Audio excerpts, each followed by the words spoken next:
الحمد لله رب العالمين والصلاة والسلام على أشرف الأنبياء والمرسلين نبينا محمد وعلى آله وأصحابه أجمعين.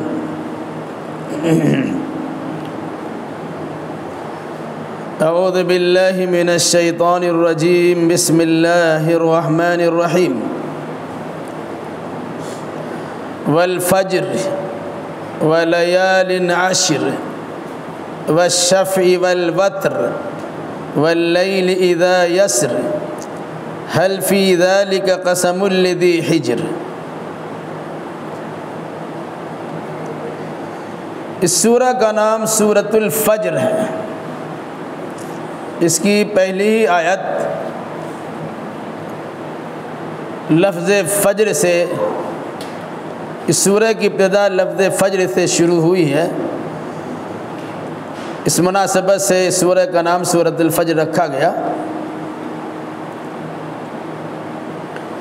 یہ سورہ مکی ہے اور مضمون سے اندازہ ہوتا ہے کہ مکہ کے درمیانی دور میں اس سورہ کا نزول ہوا تھا، جب کفار و مشرکین نے دعوت و تبلیغ کی راہ میں رکاوٹیں ڈالنا شروع کر دیے تھے.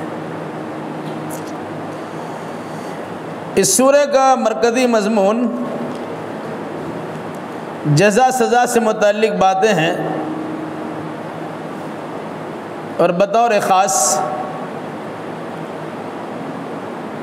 رسول کی مخالفت کرنے والے انسانوں کے انجام بد کا تذکرہ ہے، دنیا میں بھی اور آخرت میں بھی.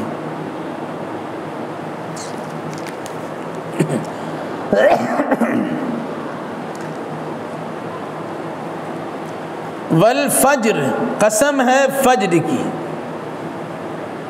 فجر سے مراد جو فجر کا وقت ہوتا ہے.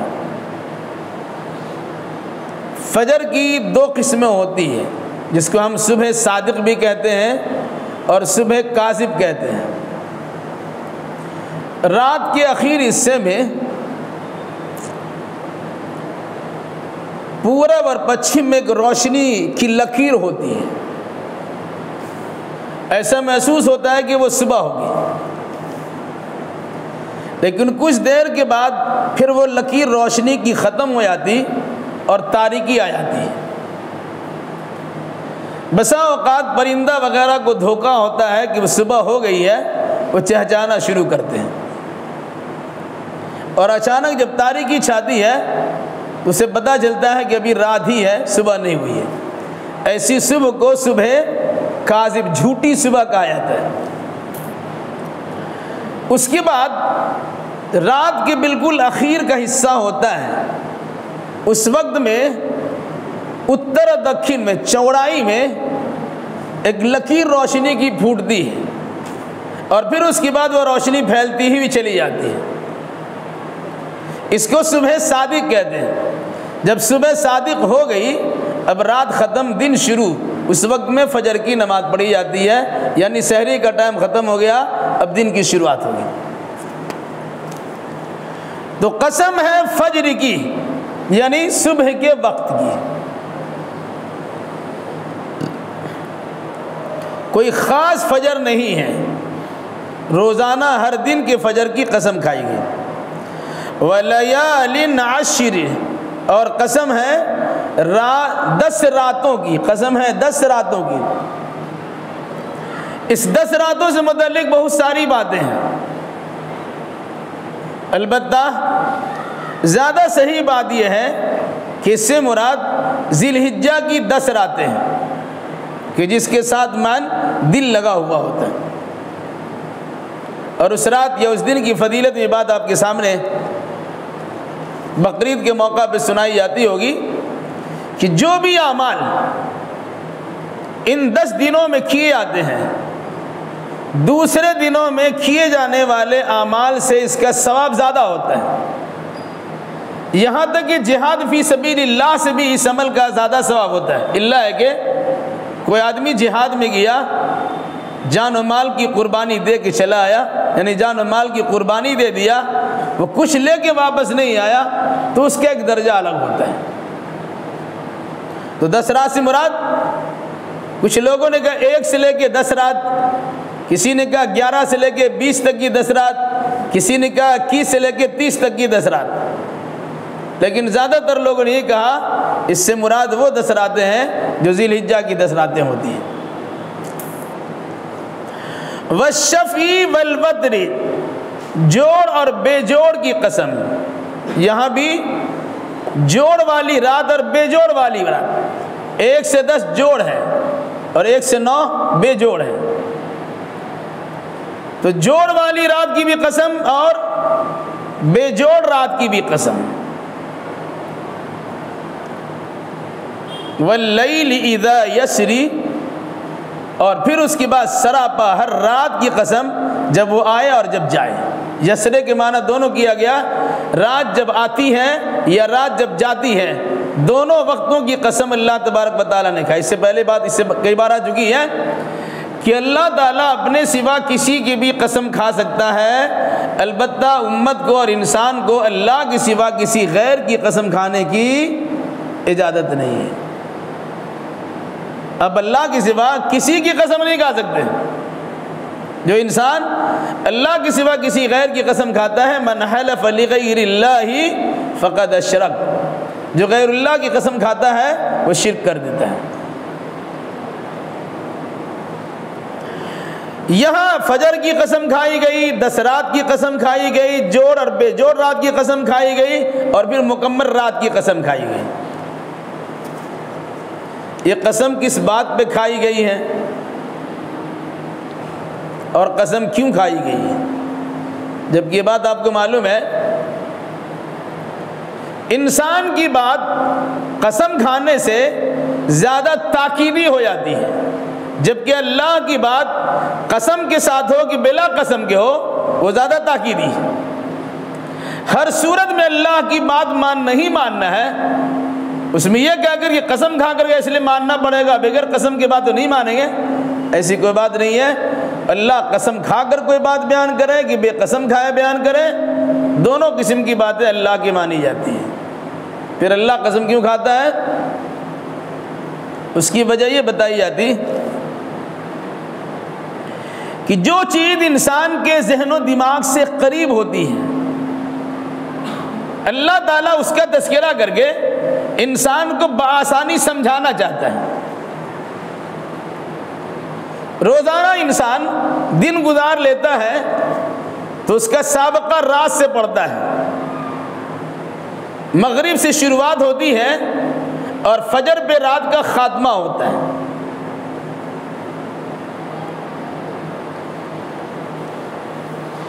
در حقیقت رات اور اس سے پہلے دن یا پھر اس کے بعد دن، یہ مرنے کے بعد دوبارہ زندہ ہونے پر دلیل کے طور پر پیش کیا گیا ہے۔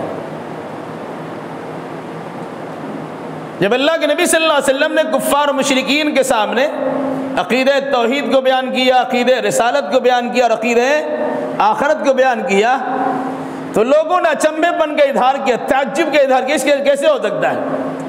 ہم دیکھتے ہیں کہ ہمارا باپ دادا پورکھا کا پورکھا انتقال کر کے کوئی تو واپس آتا نہیں ہے، کوئی زندہ تو نہیں ہو رہا ہے، لیکن آپ کہتے ہیں کہ مرے گا انسان، دوبارہ زندہ ہوگا، پھر اللہ کی بارگاہ پیشی ہوگی۔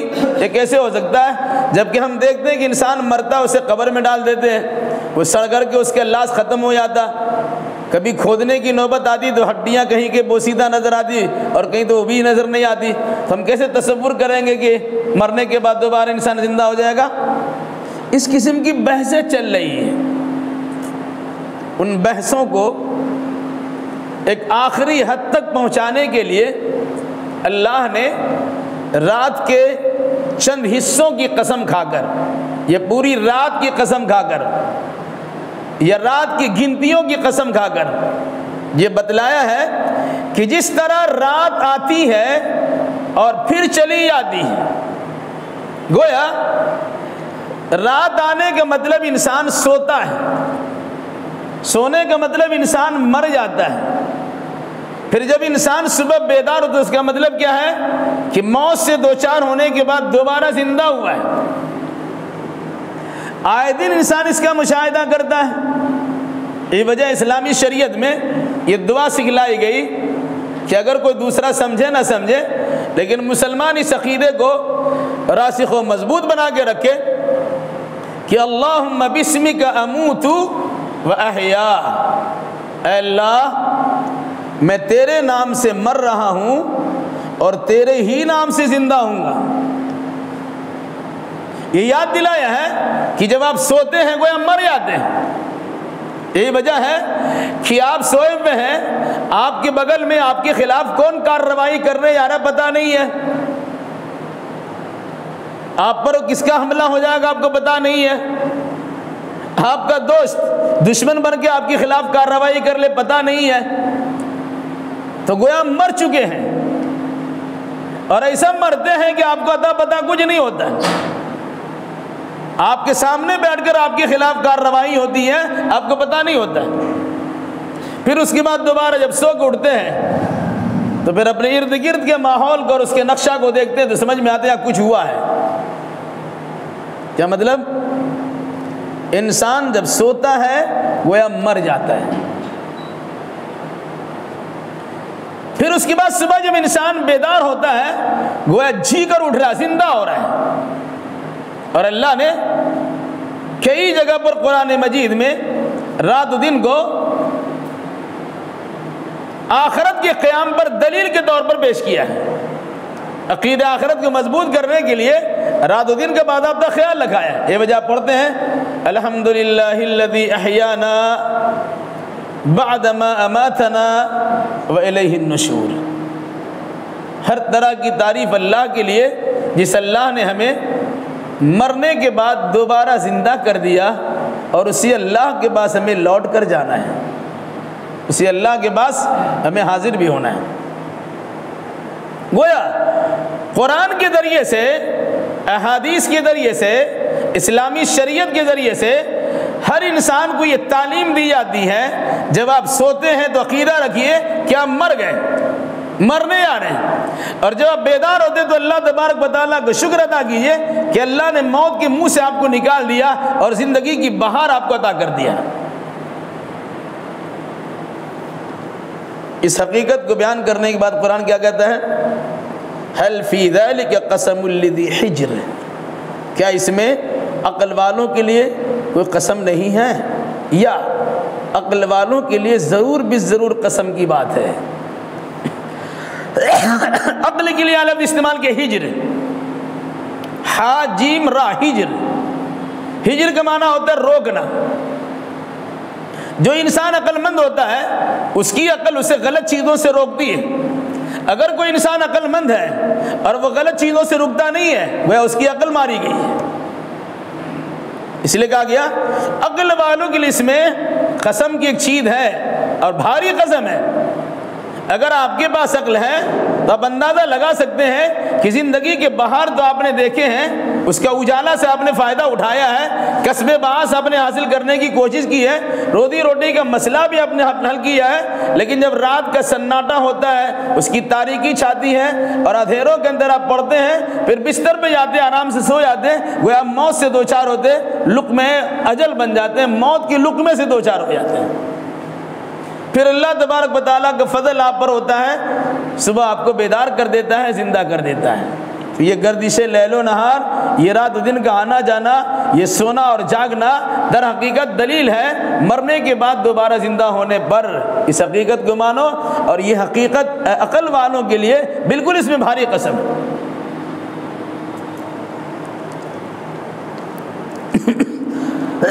اس کے بعد اللہ کے نبی صلی اللہ علیہ وسلم کو تسلی دینے کے لیے کہ دنیا کے سب سے اچھے انسان آپ ہیں، اللہ نے نبیوں کا سردار آپ کو بنایا ہے، اللہ نے اپنا آخری کلام آپ پر اتارا ہے، اللہ نے آپ کو امام الانبیاء اور خاتم النبیین ہونے کا شرف بخشا ہے۔ لوگ آپ کی مخالفت کرتے ہیں، یہ کوئی نئی بات نہیں ہے۔ جن جن لوگوں نے آپ سے پہلے آپ جیسی بات کہی ہے ان کی مخالفت ہوئی ہے، حضرت نوح علیہ السلام سے لے کے عیسیٰ علیہ السلام تک کی تاریخ کو پڑھ جائیے، سارے نبیوں کو مخالفت کا سامنا کرنا پڑا ہے۔ اور پھر یہ بات بھی یاد رکھیے، جن لوگوں نے نبیوں کے ساتھ اچھا برتاؤ کیا، اللہ تبارک و تعالیٰ نے دیر سویر اسے اچھائی عطا کی ہے، اور جن لوگوں نے نبیوں کے ساتھ برا برتاؤ کیا ہے، دیر سویر اللہ تبارک و تعالیٰ نے اسے عذاب سے دوچار بھی کر دیا ہے۔ اس لیے محمد صلی اللہ علیہ وسلم، اگر آپ کے ساتھ ایسے حالات پیش آ رہے ہیں تو آپ کو کبیدہ خاطر نہیں ہونا چاہیے، اپنا دل ملول نہیں کرنا چاہیے، رنجیدہ دل نہیں ہونا چاہیے، آپ کو غمگین نہیں ہونا چاہیے، بلکہ سوچنا چاہیے کہ آپ کی مخالفت کا مطلب یہ ہے کہ آپ کا کام تیزی سے آگے بڑھ رہا ہے۔ آپ خاموش تھے، کوئی آپ کا مخالف نہیں تھا، 40 سال تک ان کے درمیان بڑے آرام و سکون کے ساتھ زندگی گزار رہے تھے، کوئی آپ کے خلاف بول نہیں رہا تھا، لیکن جس دن آپ نے اللہ کے کلمے کو بلند کیا ہے اور لا الہ الا اللہ کی تبلیغ کی ہے، اسی دن سے آپ کی مخالفت کا سلسلہ شروع ہو گیا۔ اس کا مطلب کیا ہوا؟ جب آپ نے حق بولا ہے، مخالفت کی گئی ہے، تو حق بولنے پر مخالفت ہوگی تو آپ کو اس سلسلے میں کوئی رنجیدہ دل نہیں ہونا چاہیے، رنجیدہ خاطر نہیں ہونا چاہیے، بلکہ سوچ لینا چاہیے کہ آپ سے پہلے جن لوگوں نے یہ کام کیا ان کی مخالفت کی گئی، اور وہ سارے کے سارے صبر و تحمل کے ساتھ، سارے کے سارے صبر و تحمل کے ساتھ اس کاز میں لگے رہے۔ صرف آپ سے فرمایا گیا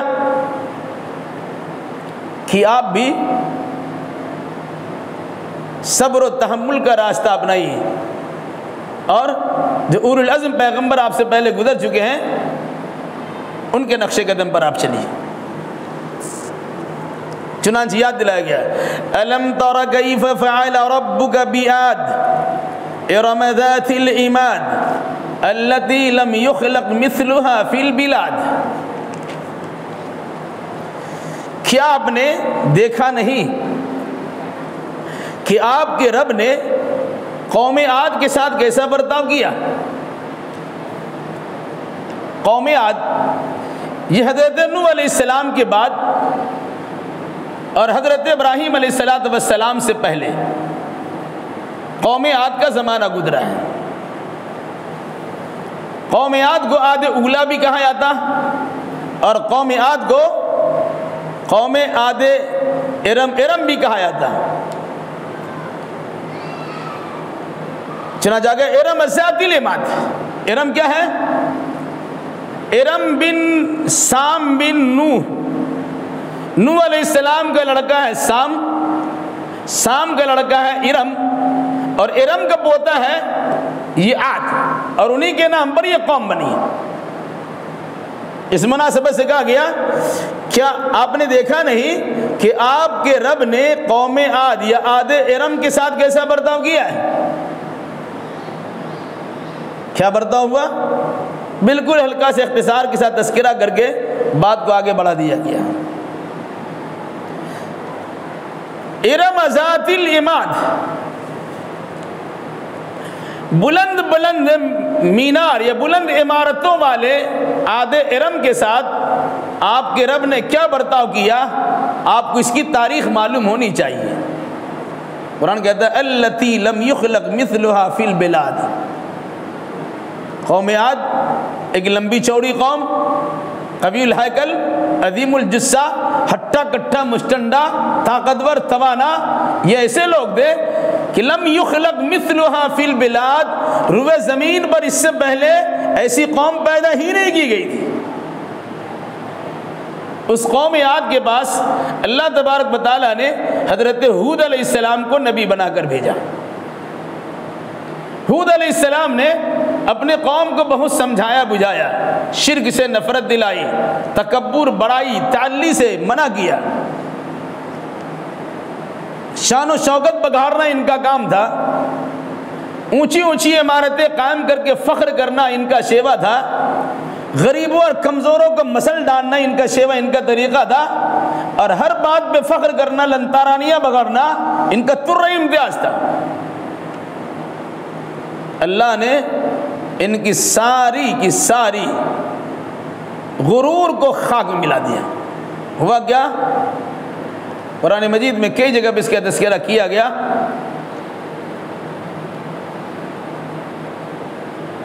7 لیال و 8 ایام حسوما،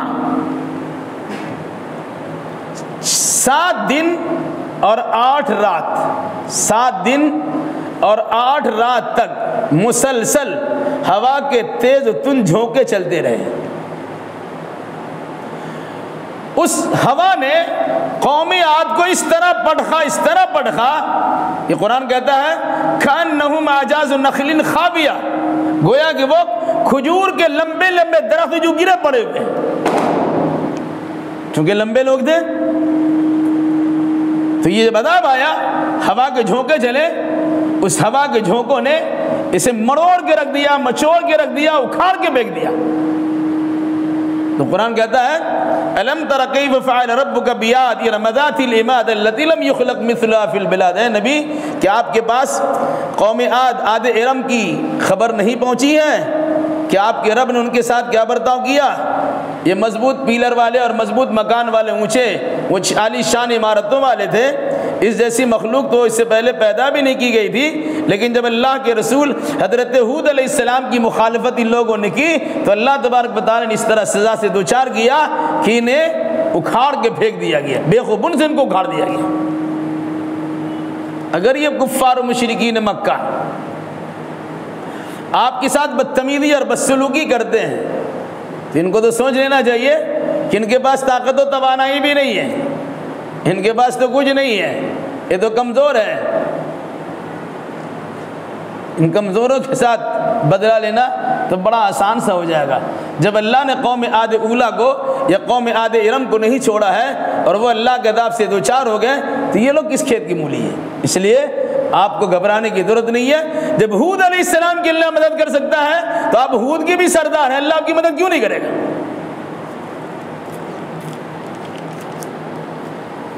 وَثَمُودَ الَّذِينَ جَابُوا الصَّخْرَ بِالْوَادِ،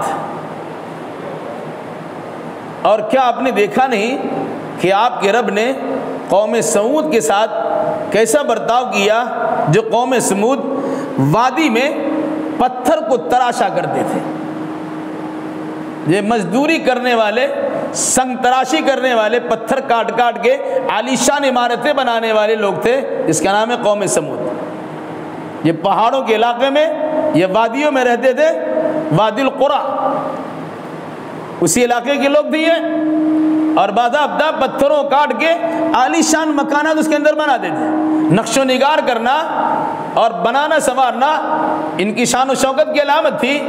سڑکوں کے کنارے میں اتبنون بکل ریۃ تعبثون، قرآن نے کہا کہ کھیل تماشے کے لیے، بطور یادگار، خواہ کے لیے عالیشان عمارتیں کاٹ بناتے تھے اور کاٹ کے تراش کے عمدہ سمدہ بنانے کی کوشش کرتے، جن کوئی ضرورت نہیں ہوتی تھی، بلا ضرورت بنا کے رکھا ہے۔ ان کے پاس اللہ نے حضرت صالح علیہ السلام کو بھیجا۔ حضرت صالح علیہ السلام نے بھی انہیں سمجھایا بجھایا، شرک سے روکا، فضول خرچی سے منع کیا، اللہ کی نعمتوں کی شکر گزاری کرنے کی تلقین کی، وغیرہ ذالک۔ ان لوگوں نے حضرت صالح علیہ السلام سے معجزہ کا مطالبہ کیا اور ان کو بہت پریشان کیا۔ اللہ نے حضرت صالح علیہ السلام کے لیے پہاڑ سے اونٹنی پیدا کر دیا، تفصیل اس سے پہلے آ چکی ہے۔ لوگوں نے اس اونٹنی کو ذبح کر دیا، نتیجے کے طور پر اللہ تبارک و تعالیٰ کا عذاب ہے، رجفہ، زلزلہ، صیحہ، ایک دم چیخ، زبردست چیخ و پکار کے ساتھ ایک زلزلہ آیا۔ اور چونکہ یہ پہاڑ کے اندر رہتے تھے، جہاں زلزلہ آتا ہے وہاں ہلکا پھلکا مکان بنایا جاتا ہے، اگر پتھر کا مکان میں زلزلہ آیا سب چھپ کے مر جائے گا۔ تو یہ لوگ پہاڑ کے علاقے میں تھے، پہاڑی علاقے میں تھے، پتھر کاٹ کاٹ کے تھے، اب زلزلہ آیا تو اسے بالکل مسمار کر دیا، تہبالا کر دیا، کوئی کچومر نکال دیا۔ چند دنوں تک وہیں اپنے اندر میں رہے اور اس کے بعد تو آخری سانس لیے اور موت کے گھاٹ اتر گئے۔ تو کہا ایسا زلزلہ ایسی چیخ پکار ہوئی کہ حضرت صالح علیہ السلام کی قوم سمود کو تباہ و برباد ہونا پڑا۔ بھائی یہ بھی پہاڑی علاقے میں رہنے والے مکہ کے لوگ ہیں، اگر یہ آپ کی مخالفت کرتے ہیں، اگر ان پر بھی اللہ تبارک و تعالیٰ کی جانب سے زلزلہ آئے گا اور یہ پہاڑ ادھر سے ادھر ہونا شروع ہو جائیں گے تو کہاں جائیں گے؟ ٹکرائیں گے پہاڑوں کے درمیان اور پتھروں کے بیچ میں یہ مسل دیے جائیں گے۔ اس لیے اے نبی صلی اللہ علیہ وسلم آپ اپنی دعوت و تبلیغ کا فریضہ انجام دیتے رہیے اور مخالفین کی مخالفت کی پرواہ نہیں کیجیے۔ وَفِرْعَوْنَ ذِي الْأَوْتَادِ، اے نبی کیا آپ نے دیکھا نہیں کہ آپ کے رب نے لشکروں والا یا فوج والا فرعون کے ساتھ یا کھوٹیوں والا فرعون کے ساتھ کیا برتاؤ کیا؟ فرعون، جب کوئی انسان تکبر کرتا ہے، اپنی دولت پر، اپنی شہرت پر، اپنی حکومت اقتدار پر بڑائی کا اظہار کرتا ہے، یہ بہت بڑا فرعون بنا ہوا ہے۔ ایک مثل مشہور ہے فرعون کے نام سے کہ تعلی کرنا، سرکشی کرنا، بڑائی کا اظہار کرنا، تکبر کرنا، غرور و پندار کرنا اس کا شیوا تھا۔ تو جو انسان حکمرانی کے نتیجے میں غرور کرتا ہے کہتے بہت بڑا فرعون ہو گیا ہے۔ لیکن لکل فرعون موسیٰ، ہر فرعون کے لیے تو موسیٰ بھی تو ہوتا ہے۔ کب تک آپ کی فرعونی چلے گی؟ کیا کہا؟ کیا آپ نے دیکھا نہیں کہ آپ کے رب نے فرعون کے ساتھ کیا برتاؤ کیا؟ جو فرعون میخوں والا ہے، اس کی کئی وجہ بتائی جاتی ہے۔ ایک تو یہ ہے باضابطہ فوج رکھنے کا سلسلہ اور اس کا انتظام سب سے پہلے فرعون نے کیا تھا۔ اور جو فوج ہوتا ہے اکثر و بیشتر وہ خیموں میں رہتے ہیں، کہیں تمبو گاڑ دیا، خیمہ بنا لیا، وہی رہتے ہیں، اس کے لیے کھونٹیاں گاڑتے ہیں۔ اس مناسبت سے کہا گیا کھونٹیوں والا فرعون یا لشکروں والا فرعون۔ اور ایک وجہ یہ بتائی جاتی ہے کہ جو انسان فرعون کے خلاف بولتا تھا اسے دیوار میں چنوا دیتا، دیوار میں کھڑا کیا پریک ٹھوک دیتا تھا۔ کیا اور بولو؟ اس طریقے سے کہا گیا کھونٹیوں والا یا پریگ والا فرعون، اس کے ساتھ تیرے رب نے کیا برتاؤ کیا نبی؟ ذرا غور کر لیجئے اور دیکھ لیجئے، کیا آپ نے دیکھا نہیں ہے؟ اور آپ کو معلوم ہے فرعون ایک جابر و ظالم حکمراں تھا۔ اس نے اپنے آپ کو خدا ہی نہیں سب سے بڑا خدا کہلوانا اپنی شان سمجھتا تھا۔ انا ربکم الاعلی، میں تمہارا سب سے بڑا رب ہوں۔ اور اپنے علاوہ کے لوگوں کو انہوں نے بدھوا مزدور بنا لیا تھا، خاص طور سے وہ قوم جس میں حضرت موسیٰ علیہ السلام کو پیدا کیا گیا وہ بنی اسرائیل ہے۔ بنی اسرائیل کو فرعون نے بدھوا مزدور بنا لیا تھا، اس سے بگاڑی کام لیتا تھا، اس کی پٹائی ٹھکائی بھی کرتا تھا، اس سے مزدوری کراتا تھا، اسے غلام اربابی بنا کے رکھا تھا۔ اللہ نے بنی اسرائیل کو فرعون کی غلامی سے نجات دلانے کے لیے اور اس زمانے کے لوگوں کو رشد و ہدایت عطا کرنے کے لیے موسیٰ و ہارون علیہم الصلاۃ والتسلیم جیسے انبیاء کرام علیہم السلام کو مبعوث فرمایا۔ فرعون، اس کی فرعونی خاک میں مل گئی، یاد رکھیے گا۔ بہت مشہور بات ہے قرآن مقدس کے بیان کے مطابق موسیٰ علیہ السلام کی ولادت کو روکنے کے لیے ہزاروں بچے کو فرعون نے تہہ تیگ کروا دیا، مروا دیا، قتل کروا دیا۔ اعلان ہو گیا جو بچہ پیدا ہوگا مار دو۔ لڑکیاں پیدا ہوتی چھوڑ دیا تھا لیکن لڑکوں کو پیدا نہیں ہونے دی۔ کیوں؟ نجومیوں نے خبر دیا تھا بنی اسرائیل میں ایسا لڑکا پیدا ہونے والا ہے یہ تمہاری حکومت کو تباہ و برباد کر دے گا۔ تو سوچا حکومت برباد ہوگا، بچہ پیدا ہوگا تب تو ہم بچے ہی نہیں پیدا ہونے دیں گے۔ لیکن اللہ تبارک و تعالیٰ جس کو پیدا کرنا چاہتا ہے وہ روک دے گا۔ موسیٰ علیہ السلام پیدا ہو گئے، ان کی ماں نے فرعون کے ظلم و استبداد سے بچنے کے لیے اپنے بچے کو صندوق میں بند کیا اور پانی میں بہا دیا، اور وہ پانی کی روانی پر بہتا ہوا وہ صندوق فرعون کے دربار سے گزرا۔ فرعون کے درباریوں نے اٹھایا۔ اللہ نے موسیٰ علیہ السلام کو فرعون کے گھر میں شاہانہ وقار کے ساتھ پرورش کروایا۔ 32 سال تک موسیٰ علیہ السلام 32 سال تک یا 30 سال تک موسیٰ علیہ السلام ان کے گھر میں رہے، شاہانہ انداز سے پرورش پائے۔ پھر تماشا ایک لڑکے کو لگایا، وہ مر گیا، ان کے خلاف وارنٹ جاری ہوا، یہ بھاگ نکلے، مدین چلے گئے۔ 8-10 سال کے بعد واپس آئے، راستے میں ان کو نبوت ملی۔ اب فرعون کو سمجھانا شروع کیا کہ میں نبی ہوں آپ کو مجھ پر ایمان لانا ہوگا۔ بولا میری بلی میوں سے میاؤں میاؤں، ہم نے کھلا پلا کے تیار کیا، تمہاری پرورش کا ساز و سامان کیا، شاہانہ انداز میں تمہاری تربیت کا انتظام کیا، اور تم ہی ہم کو سمجھانے چلے ہو وغیرہ ذالک۔ تو موسیٰ علیہ السلام کو فرعون کے دربار بھیجا گیا۔ فرعون نے لاکھ چاہا ان کے خلاف کرنا، کچھ نہیں کر سکے، ان کو پیدا ہونے سے روکنا چاہا نہیں روک سکے۔ باضابطہ اللہ نے ان کے گھر میں ان کی پرورش بھی کروا دی۔ پھر اس کے بعد نبی اور رسول بن کے وہاں تشریف لائے، مخالفت ہوئی، جادوگروں کو جمع کیا گیا، سارے جادوگر موسیٰ علیہ السلام کی لاٹھی کے سامنے سجدریز، لاٹھی کے سامنے سرنڈر ہو گئے اور اللہ کی بارگاہ میں سجدریزی کر کے اپنے ایمان کا اظہار کر دیا۔ فرعون کی ساری فرعونی رہ گئی، کوئی لاؤ لشکر اس کا کام نہیں آیا۔ دوسری بات، موسیٰ علیہ السلام نکلے اپنے بنی اسرائیل کو لے کر کے، فرعون نے مقابلہ کیا، بحر قلزم سامنے آ گیا، موسیٰ علیہ السلام بنی اسرائیل کو لے کے پار کر گئے، اور فرعون اس بحر قلزم میں جسے دریا نیل کے کینل کہا جاتا ہے اس میں غرقاب ہو گیا۔ آدمی جب ڈوبنے والا ہوتا ہے تو فوجی اسے بچاتا ہے، جنگ کی حالت میں ہو، فوج اس کے جو دائیں بائیں رہتے ہیں کمانڈو، وہ بچانے کے لیے تیار ہوتا ہے۔ قرآن کیا کہتا ہے؟ وَفِرْعَوْنَ ذِي الْأَوْتَادِ، اتنے مضبوط لاؤ لشکر کے رکھنے والا فرعون بھی اللہ کے عذاب سے دوچار ہوا تو اس کی فوج اسے کام نہیں آ سکی، بچا نہیں سکی۔ تو یہ مکہ کے لوگ آپ کی مخالفت کریں، کیا ان کو کام آئے گا؟ سارے لوگ آپ کی مخالف ہو جائیں، آپ کو اس کی پرواہ کرنے کی ضرورت نہیں ہے۔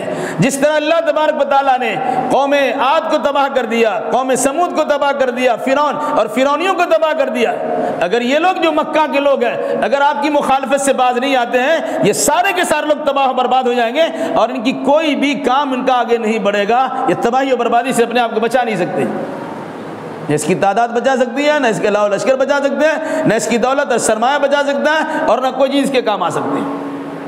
اس لیے آپ بے فکر رہیے اور دعوت و تبلیغ کا فریضہ انجام دیجیے۔ وَفِرْعَوْنَ ذِي الْأَوْتَادِ الَّذِينَ طَغَوْا فِي الْبِلَادِ فَأَكْثَرُوا فِيهَا الْفَسَادَ۔ قرآن کہتا ہے ان سارے لوگوں نے شہر میں یا روئے زمین پر سرکشی کی، وَأَكْثَرُوا فِيهَا الْفَسَادَ، اور اس میں فساد کا بازار گرم کیا، جس کو جیسا موقع ملا اسی اعتبار سے فساد پھیلانا شروع کر دیا، فتنہ پھیلانا شروع کر دیا، سرکشی کرنا شروع کر دیا، تعلی اور بڑائی بیان کرنا شروع کر دیا، وہ چاہے فرعون ہو، چاہے قوم سمود ہو، چاہے قوم عاد ہو۔ پھر کیا ہوا؟ فَصَبَّ عَلَيْهِمْ رَبُّكَ صَوْتَ عَذَابٍ، تو آپ کے رب نے ان پر عذاب کا کوڑا برسا دیا۔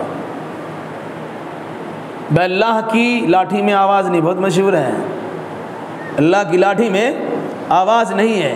کوئی انسان تماشا لگاتا ہے تو پڑک کی آواز ہوتی ہے، لیکن اللہ تبارک و تعالیٰ کسی سے لینا چاہتا ہے بدلہ، چل رہا ہے ابھی ہٹ گیا، ہاتھ پاؤں آپ کے شل ہو گئے، ہارٹ اٹیک ہو گیا، دماغ سن ہو گیا، نظر کام نہیں کر رہی ہے، سننے کی طاقت ختم ہو گئی، سب کچھ ہونے کے باوجود بھی آپ دیکھ رہے ہیں اور کسی کو پکار بھی نہیں سکتے۔ یہ اللہ کی آٹھی میں لاواز نہیں ہے، آواز نہیں، اس کی ایک مثال ہے۔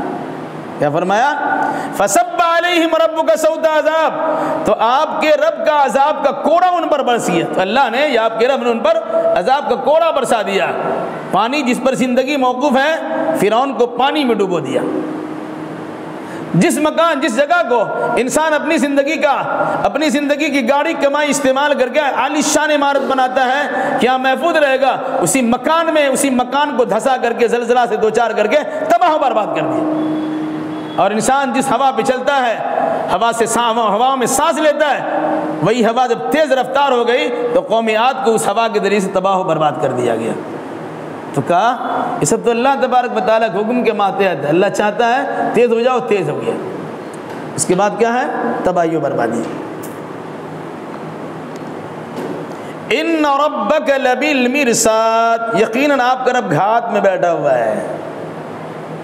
مطلب کیا ہے؟ جس طرح کوئی آدمی کسی کا دشمن ہوتا ہے، وہ سوچتا ہے یہاں سے گزرے گا اچانک حملہ کر دیں گے، گھات میں رہتا ہے، چھپ کے رہتا ہے، ریوالور لیے ہوئے رہتا ہے، بم لیے ہوئے رہتا ہے، گولہ بارود لیے رہتا ہے، یا جس طرح ممکن ہو ہم آج تو اس کو مار ہی دیں گے، وہ چھپ کے رہتا ہے نا۔ انسان کی نگاہ نہیں پڑتی ہے۔ اللہ تبارک و تعالیٰ اسی انداز کا جملہ استعمال کیا ہے، کیا استعمال کیا؟ ان ربک لبالمرصاد، یقیناً آپ کا رب گھات میں ہے۔ بندہ اللہ کو دیکھ نہیں رہا ہے کہ بندہ کے بارے میں اللہ کا فیصلہ کیا ہونے والا ہے۔ انسان تو اپنی اکڑ میں چل رہا ہے، اپنے غرور میں گھوم رہا ہے، اپنے پندار میں مست ہے، اپنی بڑائی اور تکبر کی اظہار میں لگا ہوا ہے، لیکن اللہ تبارک و تعالیٰ دیکھ رہا ہے کہ اس کی جو مہلت تھی، مہلت تھی، رخصت تھی، وہ مہلت اس کی ختم ہو رہی ہے، اب تو اس کو پکڑا جائے گا۔ قرآن کہتا ہے سنستجرجہم من حیث لا یعلمون واملی لہم ان کیدی متین، میں انہیں مہلت دیتا ہوں، میری مہلت دینا بڑا مضبوط ہے، پھر میں ایسی جگہ سے اسے پکڑتا ہوں کہ ان کا وہم و گمان بھی ہوتا ہے یہ، اور وہ سوچ بھی نہیں سکتا کہ یہاں پر تباہ، جہاں پہنچا ہے کہ سب لوگ ہماری حفاظت کریں گے، وہیں مر گیا وہ۔ انسان سوچتا ہے کہ سارے حفاظت کرنے والے یہاں لوگ موجود ہیں، وہیں اس کی موت ہو گئی۔ کیا فرمایا؟